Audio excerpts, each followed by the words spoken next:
Que bom, parabéns, Santa Cruz, congregações, por estar participando desse momento tão singular, tão especial na vida da igreja. Olha, caminhada, hein, pastor Jorge? Que caminhada, história que não falta, né? Esse percurso, muitos desafios, mas também muitas coisas recompensadoras, e principalmente as almas que se converteram desde então. Faltou a foto, por favor. Não esqueceu.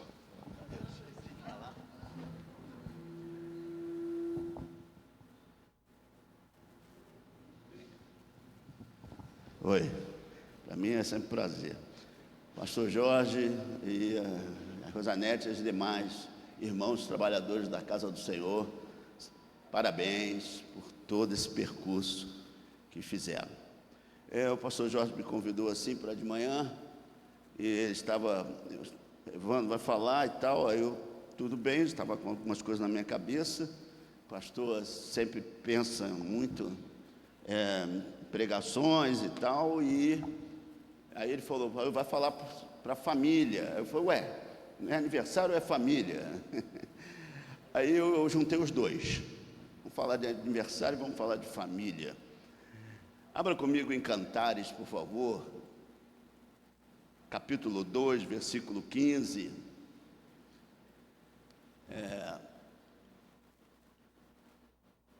O título é meio esquisito, mas você vai entender. As raposinhas que afetam o bom convívio familiar. As raposinhas que afetam o bom convívio familiar. Cantares 2, versículo 15. No meio da sua Bíblia aí, depois de Provérbios.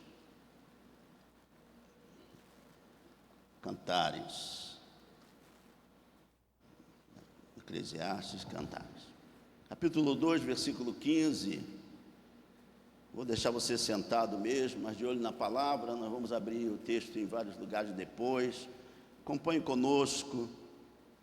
Não vou falar que eu trago um abraço de paciência, porque ninguém sabe que eu estou aqui. Apesar que o pastor Jorge publicou, e eu estou vendo um monte de gente falar, aham.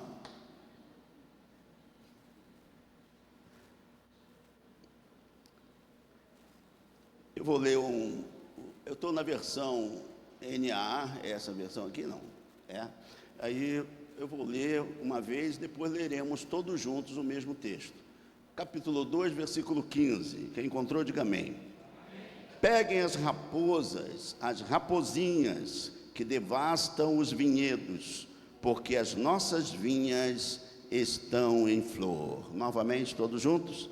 Peguem as raposas, as raposinhas que devastam os vinhedos, porque as nossas vinhas estão em flor. Senhor Deus e Pai, na Tua presença nos encontramos nesta manhã de domingo, dia do Senhor, celebrando esse aniversário da Igreja de Santa Cruz. 31 anos, ó Pai, se passaram. Muita coisa aconteceu e o Senhor realizou os teus propósitos. Te damos ações de graças por isso, pela caminhada dessa igreja, essa amada igreja, que vem, ó Pai, desempenhando seu papel nessa região de proclamar o Evangelho da paz. Te damos ações de graças, porque o Senhor nos fez acordar para um novo dia, uma nova semana, e agora, ó Pai, contamos com a Tua graça, como foi cantado, certamente bondade e misericórdia, certamente nos seguirão todos os dias da nossa vida.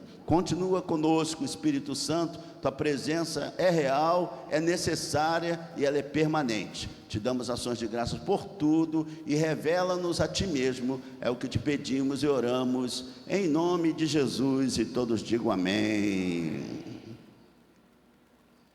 Convívio familiar, já vi muitos perdurarem aí, como o nosso querido Vitor, 25 anos, eu vou completar 27 esse ano, 27, né, irmão? 37, ih, Jesus, até errei. Bem, já viu que eu não vou jantar hoje. 37 anos, e a gente fica aí andando um com o outro, família, e a gente sabe que este lugar de construção familiar todos os dias não é muito fácil, tem muita coisa que derruba a família, e é isso que eu quero dar uma olhada. Só que quando a gente pensa em coisas que derrubam a família, pensamos em coisas assim muito grandes, né?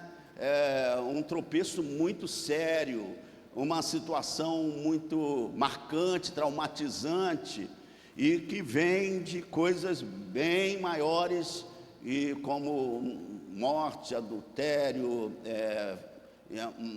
traição, uma série de coisas, meus irmãos, que podem trazer o mau convívio familiar. Mas eu não quero falar de coisas grandes, eu quero falar de coisas pequenas, porque pequeno também derruba. Eu já não sei como é você, às vezes lá na Cor Fuzileiro, o pessoal, vamos para saltar, vamos paraquedista. Eu falei, eu já estou caindo aqui, irmão, no chão, em pé, eu vou para paraquedista nada, lá no Cor Fuzileiro. Aí eu, pensando, quantas coisas tropeçamos e elas não precisam ser tão grandes. Tantas coisas derrubam famílias que não precisam ser tão assim, aparentemente, olha, isso vai cair por causa desse problemão que chegou lá. Não, às vezes pequenas coisas podem incomodar muito mais. Sabe aquela musiquinha do elefante? Um elefante incomoda muita gente. 2 elefantes incomoda muito mais. 3 elefantes incomoda muita gente. 3 elefantes incomoda muito mais. 10 elefantes incomoda muita gente. 10 elefantes incomoda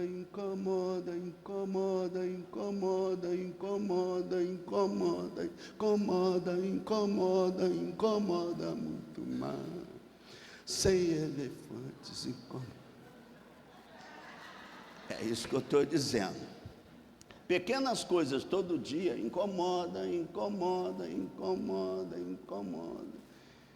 e derrubam também. E é isso que a gente tem que ficar de olho, em pequenas coisas que parece que para a gente não é muito, está fazendo diferença nenhuma, mas para o outro que está convivendo com a gente, seja o nosso cônjuge, seja os nossos filhos, incomodam bastante e tiram a paz familiar. O bom convívio precisa de uma gestão constante, uma olhada assim muito consciente dos seus erros, do erro do outro. Não que a gente tem que ficar olhando os erros, mas se elas incomodam, elas precisam ser conversadas, tratadas, resolvidas, e principalmente, se elas forem pecados, elas precisam de uma avaliação do Espírito para nos convencer deste pecado, deste erro, dessas falhas, que são muito sérias. Então o texto vai falar: apanhai-me as raposas, as rapozinhas que devastam os vinhedos, porque as nossas vinhas estão em flor. Raposas, rapozinhas, claro que assim uma alegoria, ou melhor dizendo, uma comparação de coisas que acontecem. Ele está usando o animal raposa ou rapozinhas só para destacar que alguma coisa destrói aquilo que está se fertilizando, aquilo que está produzindo mais flor. E aqui ele está dizendo que as raposas, antes da flor germinar, ela já está sendo mexida pela raposa. A flor quer se desenvolver, mas a raposa passou ali e ela devastou o vinhedo, devastou aquele lugar que poderia produzir muito mais. Então, ele está dizendo, sim, que coisas devastadoras passam no lugar e deixam suas marcas de improdutividade. Coisas devastadoras passam no lugar e impedem o crescimento de muitas coisas. Claro que no Antigo Testamento, isso é uma alegoria, falando dos diversos, e eu vou colocar só para você ter uma ideia, dos diversos adversários de Israel que entravam na região e devastavam toda a agricultura. Lembrando de Gideão, se lembra? Que eles fazia lá no lagar todo o trabalho para poder fazer a sua agricultura, aquele negócio todinho, e acontecia que os midianitas, os amonitas e toda a região dos árabes, ali viam como gafanhoto, e devastavam tudo, levavam tudo de Israel, boi, todos, os gados, todos levavam de uma hora para outra, e aquilo incomodava. Como eu disse, uma coisa pode incomodar, talvez não tão grande como essa que eu estou falando, como também no Novo Testamento dá também outras coisas que podem incomodar, como lá em Atos 20, versículo 29 e 30, diz assim: eu sei que depois da minha partida entre vós, penetrarão lobos vorazes. Paulo está dizendo à igreja, que quando ele saísse, como missionário que cuidava e pastoreava aquele lugar, logo que ele saísse, lobos vorazes, quer dizer, os hereges, os judaizantes, os aqueles que não pregavam o cristianismo, iriam entrar e devastar tudo o que ele falou. Como também Pedro fala em 1 Pedro 5,8, sede sóbrios e vigilantes, porque o diabo, o vosso adversário, anda em derredor como o leão que ruge. Quer dizer, o leão que ruge vem devastar aquela presa, aquela pessoa frágil que precisava de cuidado. Bem, então, as raposas na Bíblia são alegorias, tentando dizer que coisas destroem também famílias, pequenas coisas, não grandes. Não estamos falando de lobos aqui, não estamos falando de leões, estamos falando de raposas. Por que raposas? Porque apesar de serem pequenas, elas são astutas. Para fugir dos seus predadores, elas devastam aquilo que elas pegam, vão dentro de um celeiro, ou vão dentro de um galinheiro, ou vão dentro das vinhas, e mexem nas coisas, e vão embora. Então, sempre tem caça às raposas, e hoje nós vamos caçar raposas, que devem estar correndo, sem você perceber, dentro da sua família, e é bom correr, porque elas são astutas. As raposinhas, elas são astutas, elas estão dentro da sua relação familiar, e você ainda não notou, e elas estão aí perigosamente devastando coisas que não deveriam devastar, e hoje você se encontra com essas coisas destruídas. Bem, esse animal, sem muita força física, era astuta porque ela corria, e ao correr, ela então urinava em vários lugares para que os cães ficassem completamente desorientados. Essa astúcia é tão ardilosa quanto uma coisa que fica ao seu redor tentando macular sua história familiar. Astúcia que não começa fora da família, ela está dentro do lar. Não é uma coisa que é um ataque de fora, é um próprio sistema se atacando. É o próprio sistema familiar em crise, e que ela não percebe que aquilo está matando carinho, respeito, matando espiritualidade, matando o bom convívio. Então vamos lá, que eu acho que vocês já estão curiosos, porque essa introdução é só para manter a curiosidade. Pequenas coisas Que pequenas coisas são essas? É tão pequenas que parecem ser ridículas. A primeira pequena coisa está lá em Eclesiastes 10, 18. Diz assim: pela muita preguiça desaba o teto. Vou repetir: pela muita preguiça desaba o teto, e pela frouxidão das mãos goteja a casa. Vou repetir o texto, Eclesiastes 10, 18. Pela muita preguiça desaba o teto, e pela frouxidão das mãos goteja a casa. O que pode prejudicar o bom andamento do convívio familiar? Essa constante preguiça. Eu divido preguiça em duas coisas: primeiro, preguiça; segundo, procrastinação. A preguiça, ela é incômoda, porque quando se fala de preguiça, fala de uma pessoa que está sem energia, né? Uma pessoa que já não tem aquele ânimo só. Ele tem algum problema, não é só uma questão patológica, porque depressivos têm preguiça, estão sem energia. Não é preguiça, estão sem energia, estão sem condição de responder à vida. Não estou falando de uma questão patológica, eu estou falando de algo ligado a pecado. Preguiça é pecado. É pecado porque Deus não nos fez assim, para ficarmos descansando, como diz o texto, dormindo mais tarde. A Márcia falava que o pai dela falava: tem que dar alguma coisa para essas crianças, só vivem dormindo. É Biotônico Fontoura. Quem se lembra dessas coisas? Só velho, olha lá, só velho.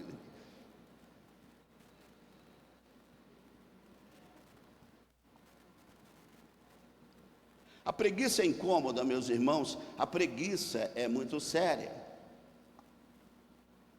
Nós não podemos esquecer que quanto mais a preguiça se estabelece numa casa, mais essa casa está em perigo. Porque, vamos ser sinceros, se você não está incomodado com alguma coisa que está caindo na sua cabeça, então você está dizendo naturalmente, até para os seus filhos, que não importa atuar ou fazer. A gente olha a preguiça e a gente pensa muito nos baianos, que gostam assim de ficar. Quem é baiano aqui, diga amém. Só eu? Nete também. Está vendo, os pecadores estão chegando. Rosângela também. A gente gosta de ficar numa rede, né? Quem gosta de rede, diga glória a Deus. É bom, rede? Eu não gosto não, que eu fico torto. Mas preguiça parece uma coisa legal, parece uma coisa assim, bacana, mas ele é destruidor. Os preguiçosos não vão fazer prova para Enem.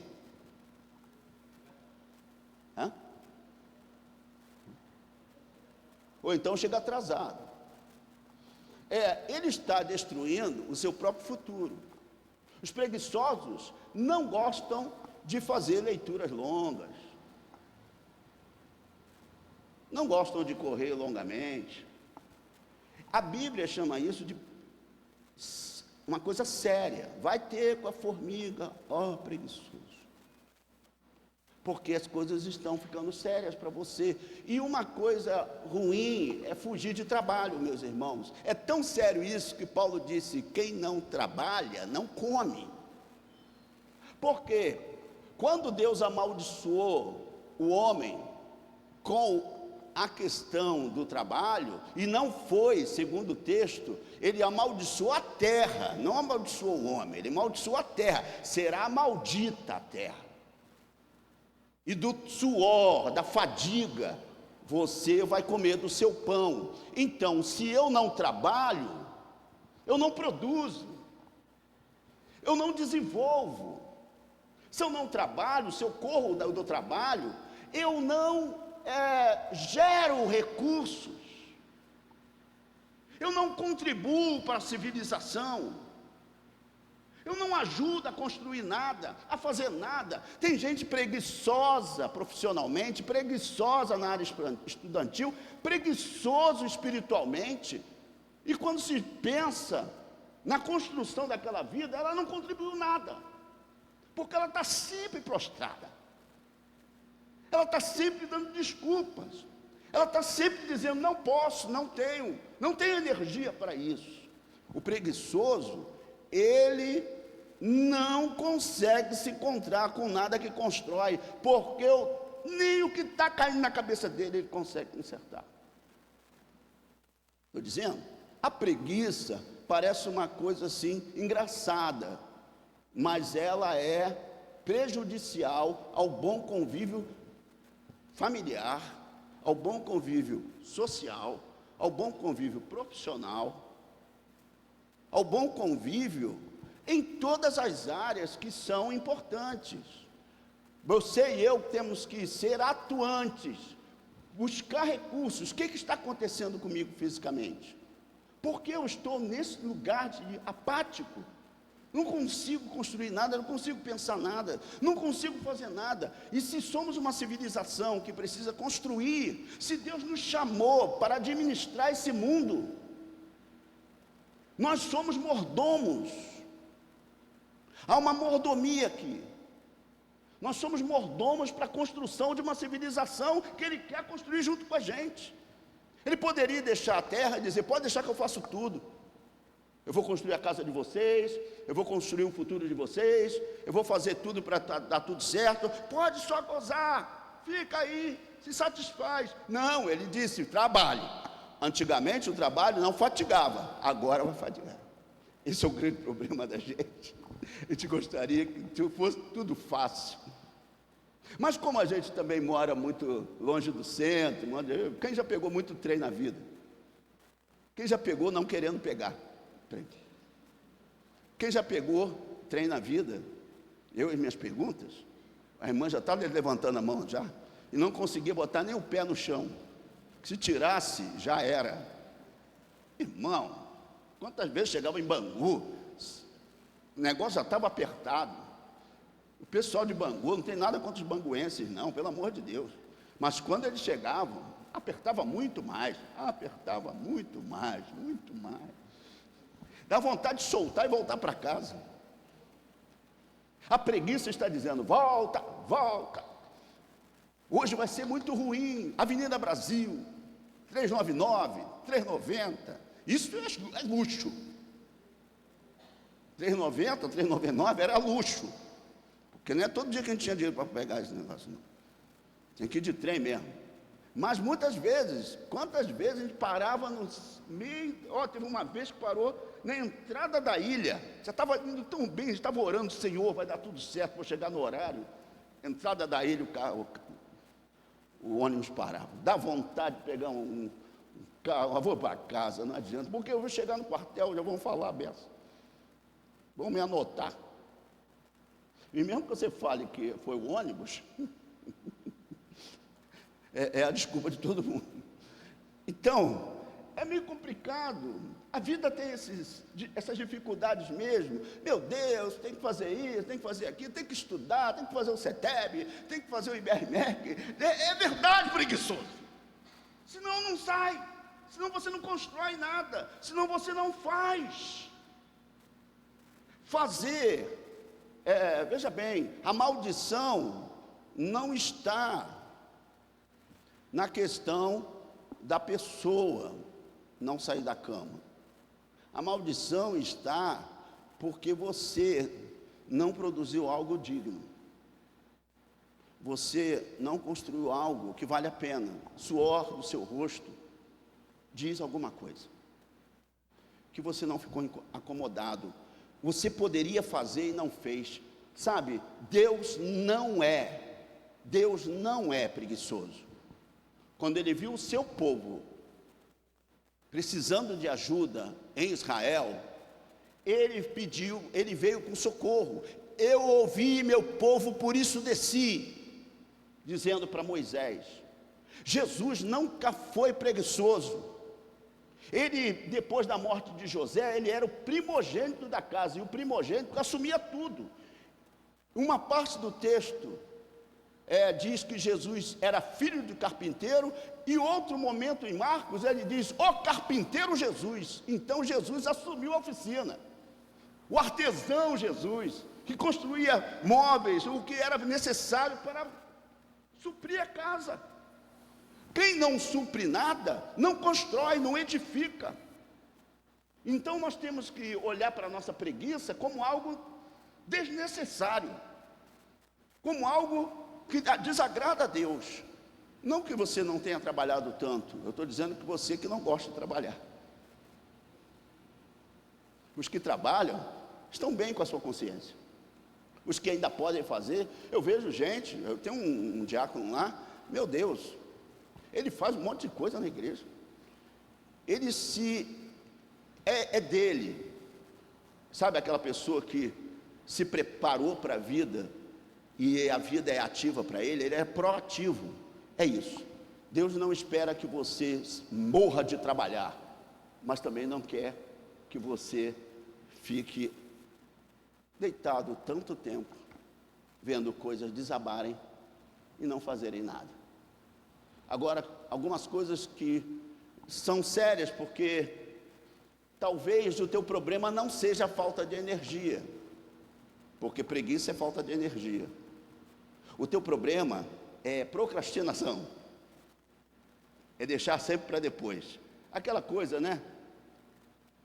Amanhã eu faço. Você não está fugindo do serviço, você sabe fazer. Você tem até energia para fazer. O problema seu é deixar para amanhã. O problema nosso é sempre deixar para um dia maravilhoso, um dia que eu estiver muito bem, um dia que eu tiver vontade, um dia que tiver tempo. Não, meus irmãos, tem coisas que a gente corre atrás e não deixa para depois. Não deixa, e eu não vou nem falar o que é, porque elas são importantes para cada um, é subjetivo. Cada um aqui responde para uma coisa que gosta. Se você fala para filho, vai lá comprar os ovos para a mamãe. Aí ele, minha mãe, de novo, toda hora no comércio. Filha, aproveita e compra um sorvete. Mãe, vou lá. Depende do estímulo. Depende do estímulo. Se a gente está procrastinando, deixando tudo para depois, você vai ficar triste, porque o amanhã vai chegar. E o amanhã chegando, você vai ter que fazer aquilo. Eu faço de tudo para deixar para depois, meus irmãos. É complicado isso para mim, porque é muita coisa, muita atividade. Quando eu vejo uns negócios, meu Deus, era para ter feito isso há muito tempo, e eu me encontro com ele de novo. O primeiro é meio complicado mesmo. Talvez você diga, eu já trabalho. Bem, se você trabalha, parabéns. Se você não é preguiçoso, glória a Deus. Então sua casa está indo muito bem, porque alguém tem que trabalhar, alguém tem que agir, alguém tem que fazer. Alguém, diga, que seja eu. Viu como é que o preguiçoso não gosta nem de falar? Pastor, o senhor está falando, já está me dando um cansaço. Eu estou com uma falta de energia para abrir o negócio amanhã. Não deixa que isso prejudique a edificação do seu futuro. O seu futuro precisa de energia. O seu futuro precisa de vontade. O seu futuro precisa de, desprendimento, vontade de chegar. Essa vontade de chegar faz você chegar. Pensa que isso não destrói uma família não, tá? Eu já vi um pessoal aqui também que era da igreja, aqui mesmo de Santa Cruz, ele falou, eu estou deixando meu marido porque ele é muito preguiçoso. Eu já estou no 3º trabalho, o cara não faz nada, tudo que entra, sai. Não pense que preguiça não destrói uma família, senão deixa trauma, senão deixa uma história de não significado. Quem é fulano? Meu pai era um preguiçoso. Esse é o legado que a gente deixa para muita gente. Não constrói nada e fica reclamando de quem construiu. E fica dizendo que construíram errado. Nós precisamos ter consciência de que isso não é bom. O segundo, vamos para o segundo, porque o primeiro já estou vendo que não fez muito ibope. E eu não estou muito achando que vai dar ibope para os outros não, porque também são ruins. O segundo é descuido. Diga para o seu irmão, descuido.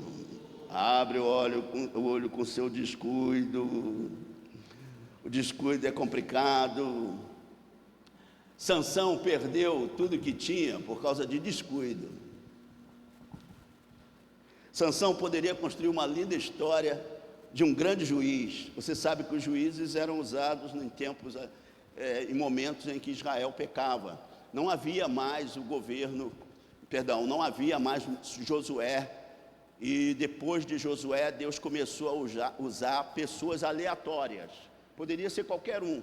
Ele pegava e descia sobre eles o Espírito Santo, e com aquela força do Espírito Santo, ele então guiava o povo na guerra e na paz.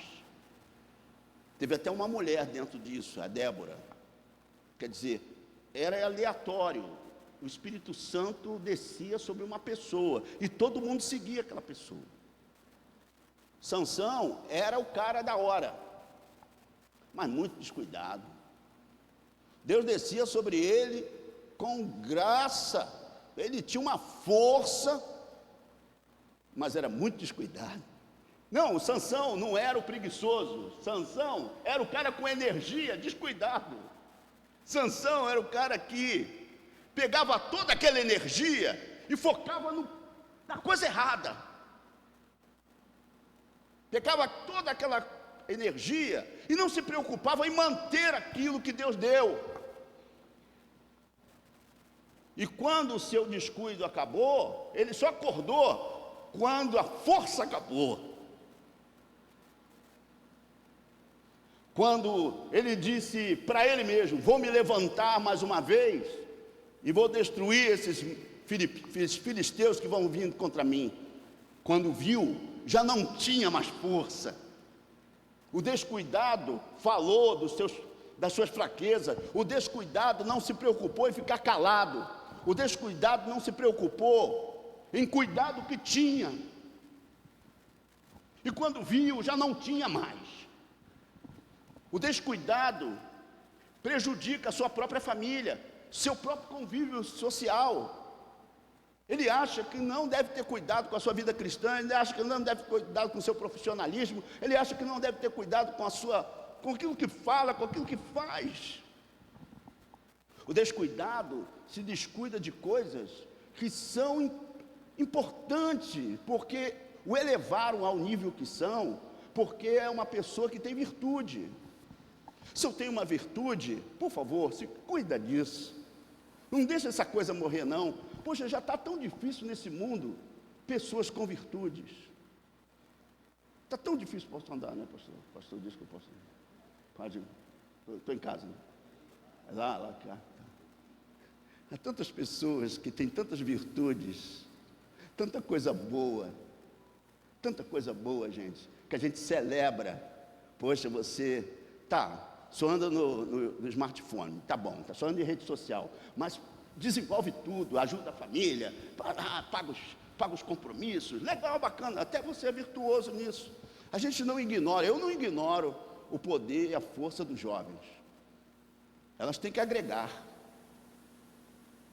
elas somam lá em casa, apesar que jovem lá em casa não existe, né? É eu e Márcia.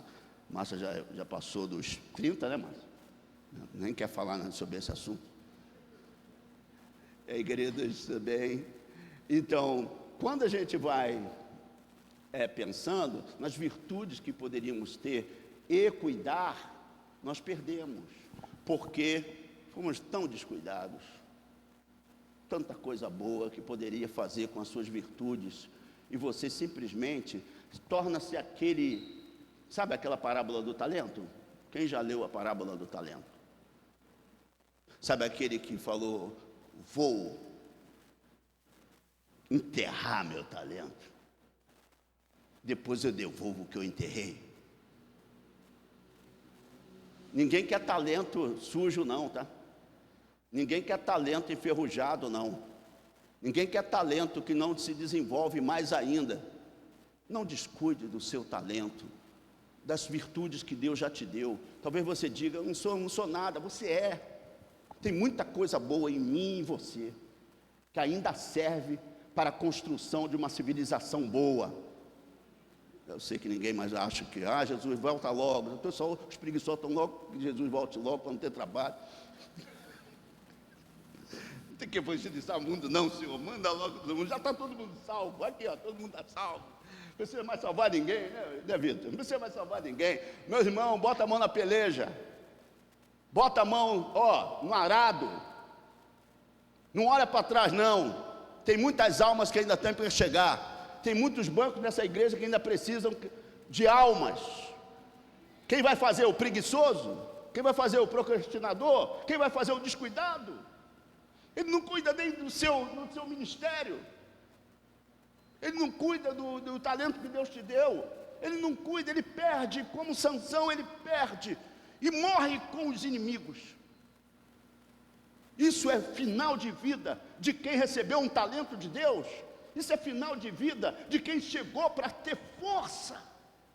Que Deus nos dê energia nessa manhã de domingo. Que Deus renove as nossas forças. Que Deus nos faça bem, de tal forma que a gente volte para casa animado, com algo significante. E se tem algum fruto, alguma virtude que Deus te deu, mantenha, pelo amor de Deus, mantenha. Tem bom nome? Mantenha. Tem dignidade? Mantenha. Não mexe com a mulher dos outros? Mantenha. Tem alguma virtude? Por favor, não perca. Porque o que vale a pena é se encontrar com virtudes e não com descuidado. Porque um descuido pode acabar com uma igreja, pode acabar com um lar, pode acabar com a sua profissão. Um descuido pode acabar com a sua educação. Então, parece uma coisa pequena, né?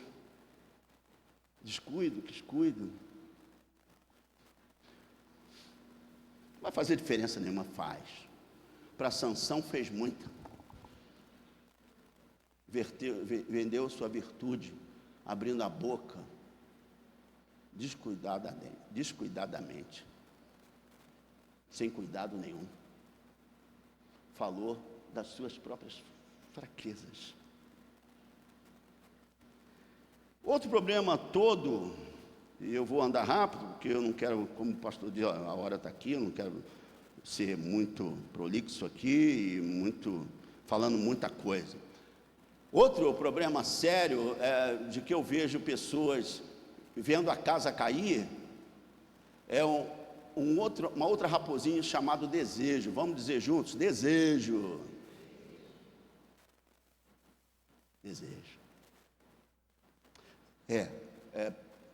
Você vê que Esaú só foi passado a perna nele por causa de um desejo. Jacó só conseguiu tirar do seu irmão a primogenitura porque conseguiu tocar no irmão nos seus desejos.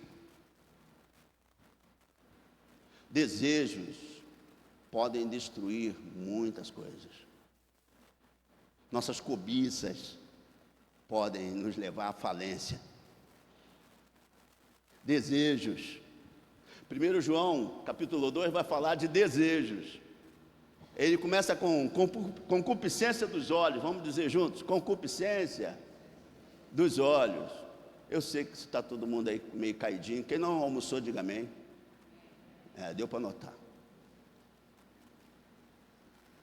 Desejos. Concupiscência dos olhos é aquilo que é interno. Interno, que para mim é importante. Meus olhos só se encantam com aquilo que eu me encanto. Meus olhos só se encantam com aquilo que eu consigo ver. É muito pessoal, é muito de dentro.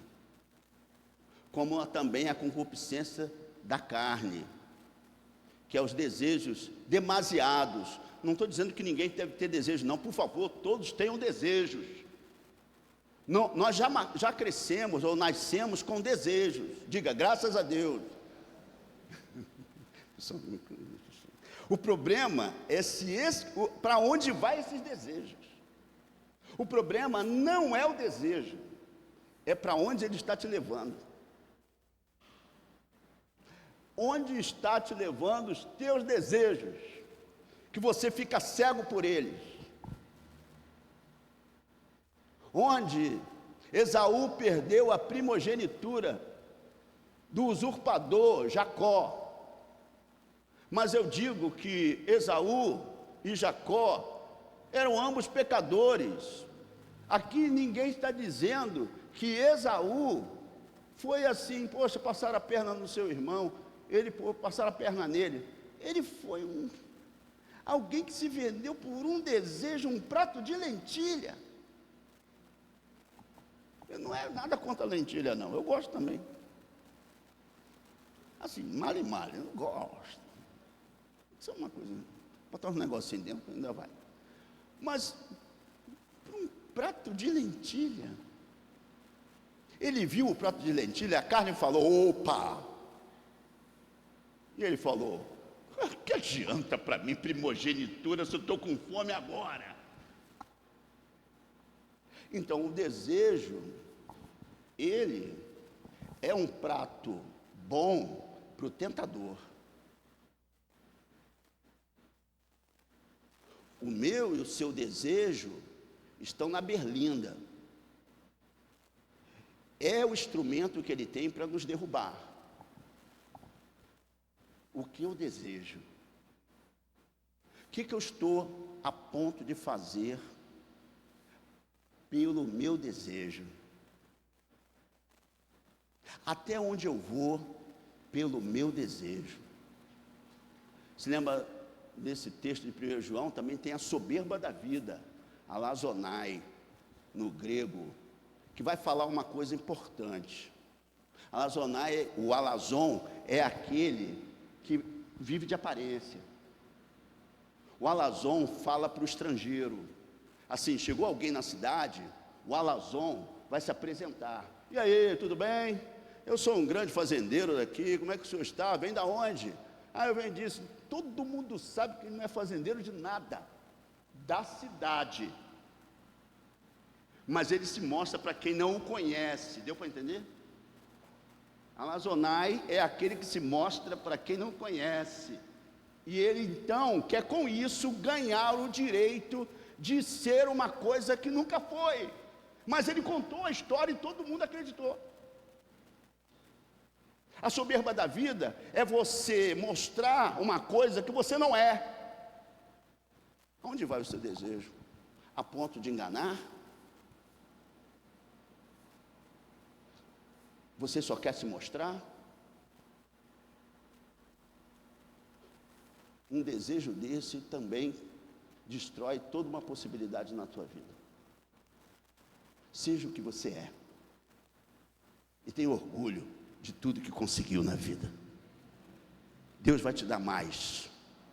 Que tal essa é uma grande oportunidade de você orar? Senhor, tem áreas na minha vida que são só alazonar. São só para parecer. Mas eu não sou. E eu quero colocar diante de ti o que eu não sou. Não ter vergonha de não ser. Você não nasceu pronto. Está se construindo. Sabe? Tem coisas que a gente aprende depois de velho, irmão. Quem já é velho, diga amém. Ah, ainda bem que tem velho aqui. Não, eu pensei que eu estava sozinho. E aí a gente vai se construindo e a gente sempre fala uma coisa importante, é que ninguém aqui já veio pronto e ninguém aqui vai sair da mesma forma que entrou. Todo mundo vai sair com uma informação, com algo que está aprendendo, mesmo boa ou ruim. Sabe? Eu não faço aquilo que fulano está fazendo, é ruim. Você está aprendendo. Ou então, poxa, isso que foi falado serviu para mim, vou botar na vida. Está aprendendo. Então, sejam virtudes ou não virtudes, duvido que você saia daqui sem uma informação. Duvido que você não saia daqui sem algo a pensar. Seja aquilo que foi falado ou aquilo que não foi falado, mas você viu que era ruim. A gente sempre sai aprendendo. Que a vida seja uma sala de aula para você. E que Deus te ensine a cada momento da sua vida. O bom de Jesus é que pegava os seus discípulos e falava: vamos treinar. Vamos treinar. Para onde, Senhor? Onde é a universidade? A universidade é na rua. É na vida. Vamos entrar aqui em Cafarnaum, vamos logo curar um cego, para aprender a curar cego. Depois vamos entrar aqui na turma do leproso e vamos limpar o leproso. Olha que coisa maravilhosa. Aula boa, limpar leproso. Treinamento bom, hein? A gente sempre aprende com Jesus. Jesus é o nosso mestre, né? O nosso rabi. O que você já aprendeu com Jesus? Você já aprendeu a levantar alguém? Você já aprendeu a curar o hemorrágico? Você aprendeu a pregar, a falar boas novas? Talvez muita coisa não foi aprendido por falta de energia de aprender, ou descuido do que ouviu, ou a capacidade de achar que é, quando não é.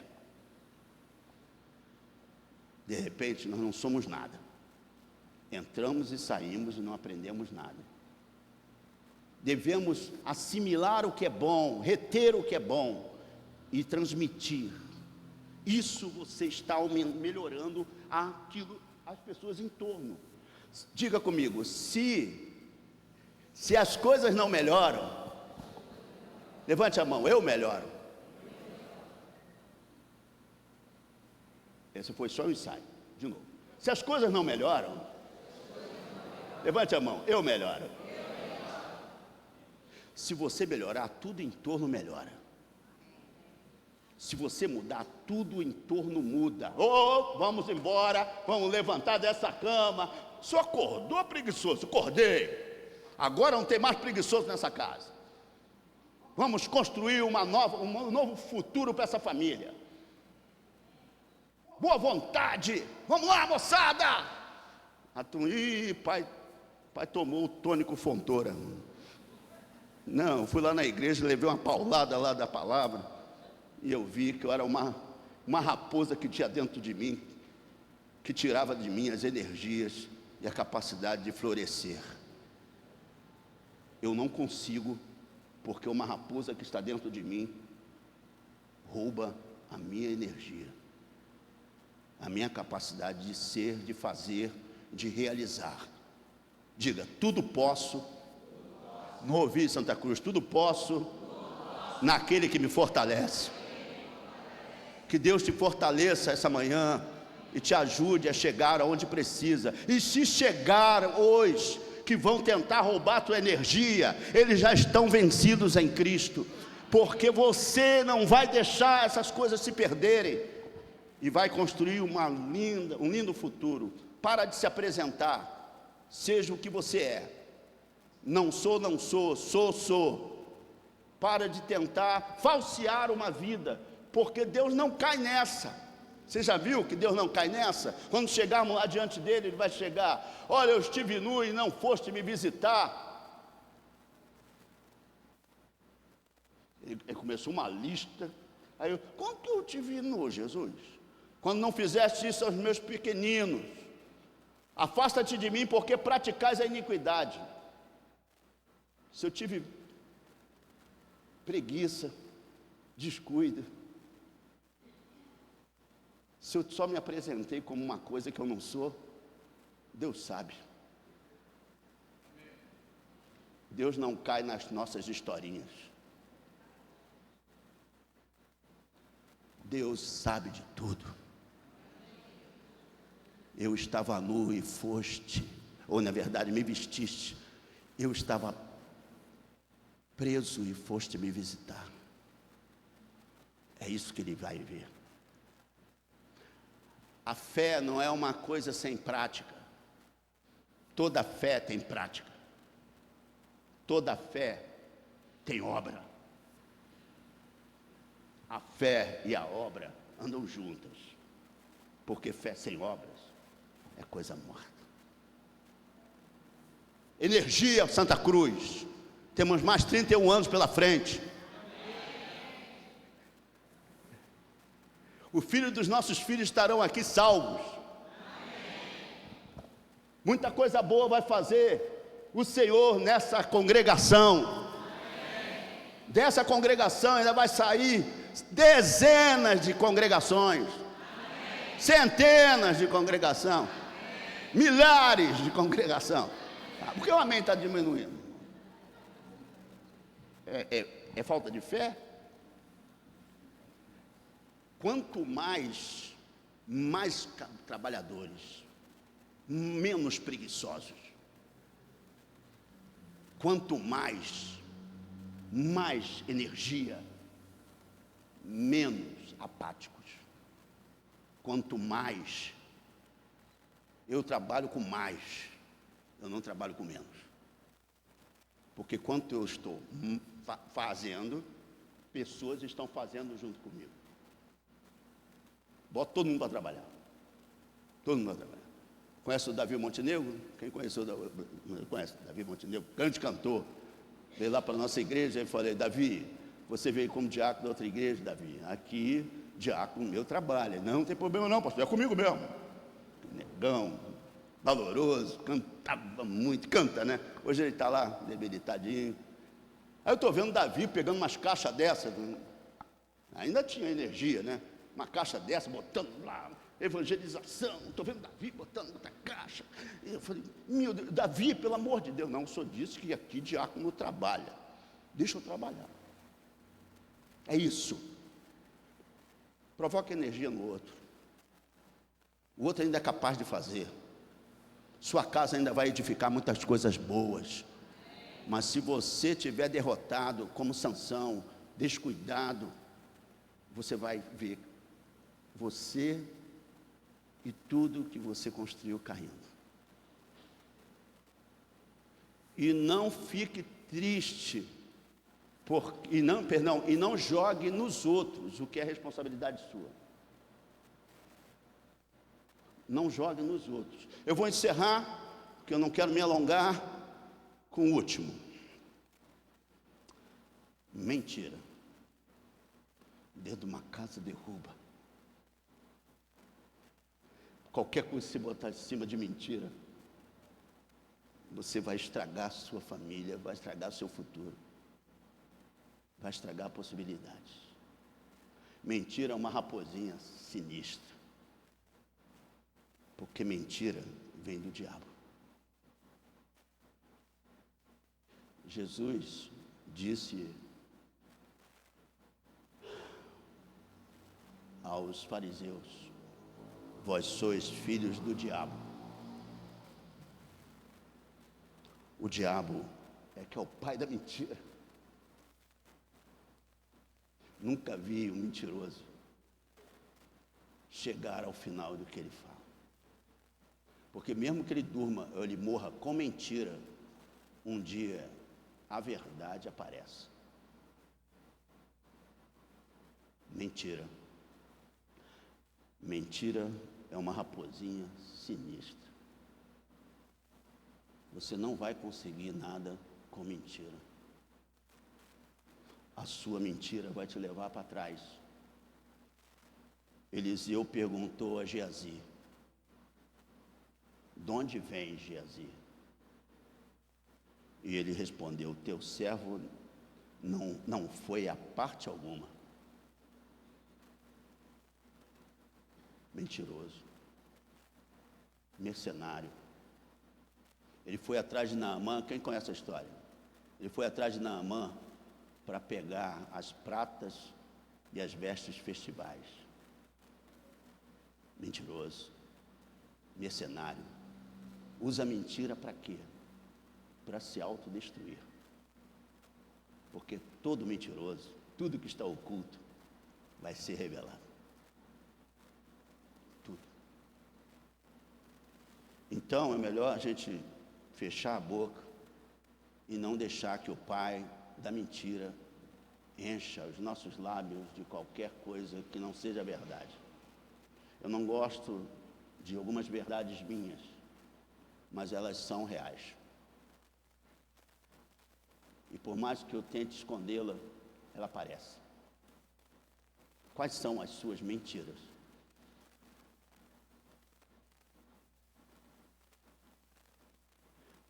Como você vai se encontrar com coisas boas se a mentira faz parte do seu diálogo? Não dá para reconhecer coisas boas no mentiroso. O mentiroso ele cria um teatro. É até uma patologia. Cria um teatro. O hipócrita, Jesus reclamava dos fariseus porque eram hipócritas. Bonitinhos por fora, mas podres por dentro. Ruim é quando você se encontra com a verdade no mentiroso. Aí tu olha assim, cara, aquele castelo que eu construí na minha cabeça não existe. Meus irmãos, uma coisa é a gente estar, como criança, né? Todo mundo aqui passou para a fase infantil, a gente vai crescendo, a gente vai vendo que os nossos pais não são tudo aquilo que dizem, né? Quem é pai aqui é mãe e não é tão herói assim. Já fugiu de muitas brigas. Não somos tão heróis assim, né? Aí os filhos vão crescendo e vão vendo o que a gente é. Pecadores, miseráveis, pobres, cego, nu. É isso que é a nossa realidade. Papai está falando para você, papai já fez isso. Está falando para você, porque isso não me levou o papai para lugar nenhum. Vamos construir na verdade. Papai pegou também. Porque quando ele descobrir que você pecou naquilo que você está falando com ele, todo aquele castelo que ele tinha na cabeça, ele vai ver que o pai não era herói. Tem até um livro sobre isso, Pai Herói. Não é como é o nome daquele cantor? Pai Herói. Fábio Júnior, não é Fábio Júnior não. Foi um outro. Eu esqueci o nome do autor, mas que a Márcia sabe. O pai herói é aquele que a gente constrói e a gente diz assim, eu ainda vou ser melhor do que meu pai. Porque todo filho é construído pela relação também paterna e materna. Essa relação paterna e materna estão bem aí no consciente de cada pai, de cada filho. Você sabe muito bem quem sua mãe foi, talvez não saiba tudo. Você sabe muito bem quem seu pai foi, talvez nem o conheça. Porque quando a gente cresce e olha a realidade, viu que eles eram pecadores igual a gente. Ninguém é maior do que ninguém, ninguém é menor. Todos pecaram e destituídos estão da glória de Deus.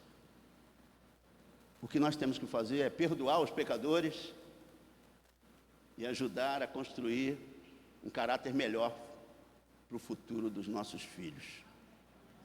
Mas com mentira não vai dar. Mentira vem de um lugar ruim. Quem abriu a boca naquela hora foi Satanás. Não foi só você.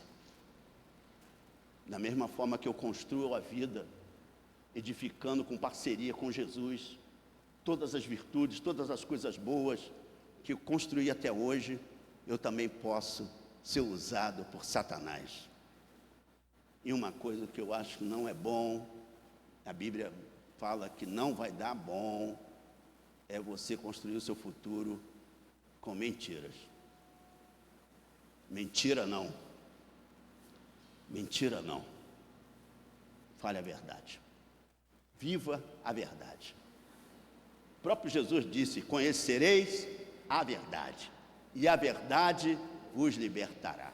Se eu posso deixar alguma virtude aqui para os amados, nesses 31 anos de caminhada aqui em Santa Cruz, é que Deus construa essa igreja com verdades, as verdades que saiam do púlpito e as verdades que saiam da vida, de tal forma que essa igreja fique sólida, a ponto de ajudar essa comunidade a sair das trevas para a luz, da mão de Satanás para Deus. Só assim que voltaremos ao evangelho de boas notícias. Boas notícias. Eu estava perdido e agora fui achado. Eu estava longe e vim para perto. Eu estava nas trevas e vim para a luz. Sou filho da luz, como disse Paulo. Não sou filho das trevas. E essa é uma grande verdade que você deve levar para o resto da sua vida. Assim você construirá um futuro e um legado que vale a pena ser seguido. Seu lar não vai desabar. Quem vai desabar é Satanás e todos os seus intentos. Que as nossas atitudes sejam sem astúcia. Não fique enganando, porque isso vai destruir seu futuro, seu ministério, sua profissão e tudo que você colocar a mão para fazer.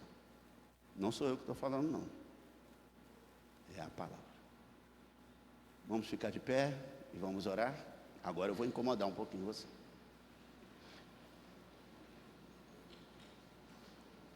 Se alguma dessas áreas você acha que precisa que Deus, o Espírito Santo, volte a trabalhar na tua vida, coloque a mão no seu coração, feche seus olhos, ninguém quer ver nada não, eu só quero orar. Pai, Filho e Espírito Santo, bendito é o teu nome.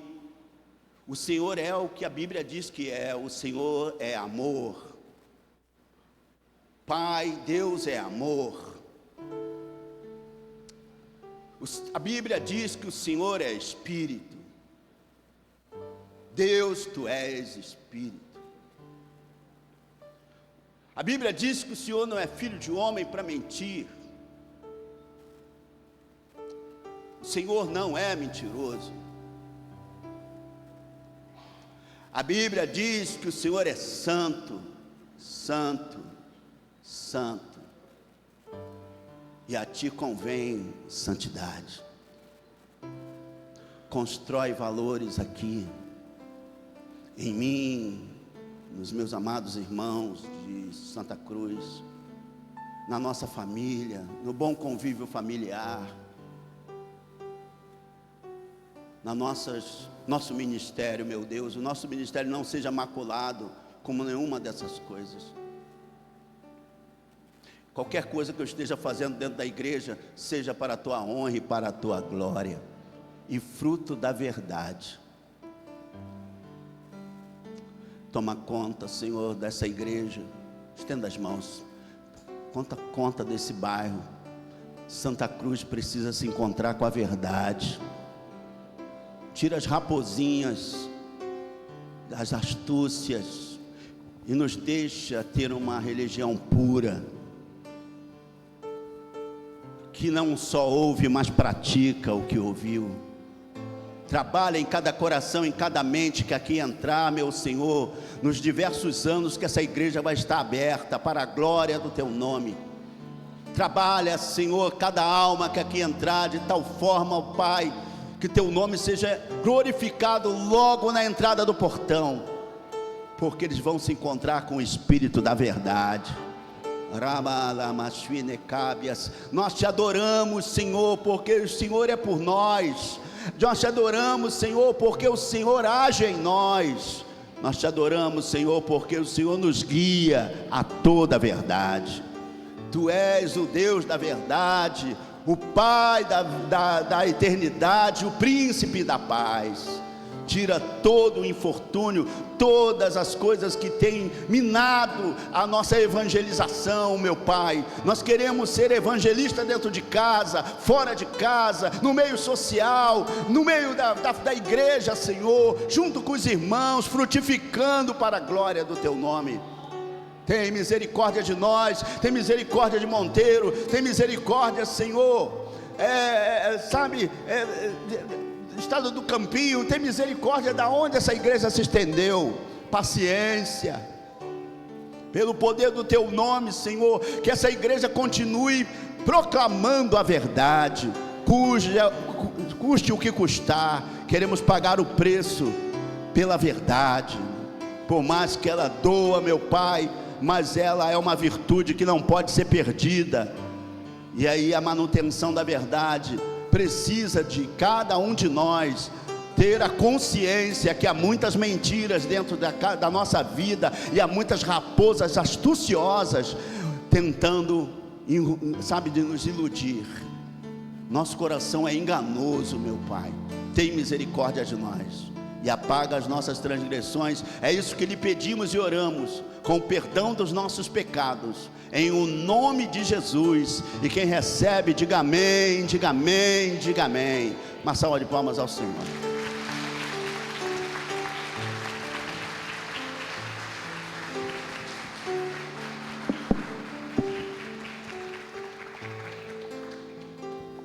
Obrigado, pastor Evandro.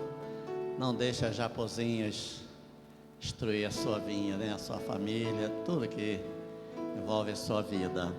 Vamos dar as mãos aqui no corredor?